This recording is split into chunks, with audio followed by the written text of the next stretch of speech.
अस्सलामुअलैकुम सर। वालेकुम सलाम सर। सर ਅੱਜ ਜਿਹੜਾ ਆਟੇ ਦਾ ਬੁਹਰਾਨ ਆ ਚੁੱਕਿਆ ਹੈ ਇਹਦੇ ਬਾਰੇ ਵਿੱਚ ਤੁਸੀਂ ਕੀ ਕਹੋਗੇ? ਸਰ ਜੀ ਆਟਾ ਇਹਨਾਂ ਕੋਲ ਅਵੇਲੇਬਲ ਮੌਜੂਦ ਹੈ, ਕੰਦਮ ਵੀ ਮੌਜੂਦ ਇਹਨਾਂ ਦੇ ਕੋਲ, ਲੇਕਿਨ ਇਹ ਦੇ ਨਹੀਂ ਰਿਹਾ, ਆਵਾਮ ਨੂੰ ਜ਼ਲੀਲ ਕਰ ਰਹੇ ਨੇ।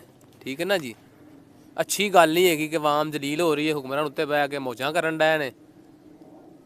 ਤੇ ਸਰ ਮੈਨੂੰ ਇਹ ਦੱਸੋ ਕਿ ਇਹ ਜਿਹੜਾ ਆਟੇ ਦਾ ਬੁਹਰਾਨ ਤੁਸੀਂ ਕਹਿੰਦੇ ਛੁਪਾ ਰਹੇ ਨੇ ਤੇ ਇਹ ਜਿਹੜੇ ਇਲੈਕਟ੍ਰੋਨਿਕ ਮੀਡੀਆ ਜਿਹੜੀ ਅੱਜ ਤੋਂ 9 ਮਹੀਨੇ ਪਹਿਲੇ ਬਹੁਤ ਜ਼ਿਆਦਾ ਚੀਖਦੇ ਪਏ ਸਨ ਜੀ ਮਹਿੰਗਾਈ ਹੋ ਗਈ, ਇਮਰਾਨ ਖਾਨ ਨੂੰ ਲਾ ਦਿਓ, ਉਹਦੇ ਬਾਰੇ ਵਿੱਚ ਅੱਜ ਬਿਲਕੁਲ ਹੀ ਸन्नाटा ਛਾ ਚੁੱਕਿਆ, ਸੱਪ ਸੌਂ ਗਿਆ ਜਿਹਨੂੰ ਕਹਿੰਦੇ ਨੇ। ਹਾਂਜੀ ਹਾਂਜੀ। ਅੱਜ ਕੋਈ ਵੀ ਇਸ ਚੀਜ਼ ਦੇ ਬਾਰੇ ਨਹੀਂ, ਅੱਜ ਤੋਂ 3 ਮਹੀਨੇ 4 ਮਹੀਨੇ ਪਹਿਲੇ ਕਹਿ ਰਹੇ ਜੀ ਘੜੀ ਚੋਰ ਘੜੀ ਚੋਰ।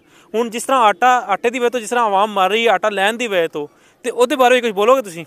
ਆਟਾ ਲੋਕ ਲੈਣ ਜਾਂਦੇ ਨੇ, ਲਾਈਨ 'ਚ ਖੜੇ ਰਹਿੰਦੇ ਨੇ, ਆਟਾ ਮਿਲਦਾ ਨਹੀਂ ਹੈਗਾ ਲੋਕਾਂ ਨੂੰ, 2-4 ਮਹੀਨੇ ਆਟਾ ਦਿੰਦੇ ਨੇ ਫਿਰ ਦੁਕਾਨ ਬੰਦ ਕਰ ਦਿੰਦੇ ਨੇ।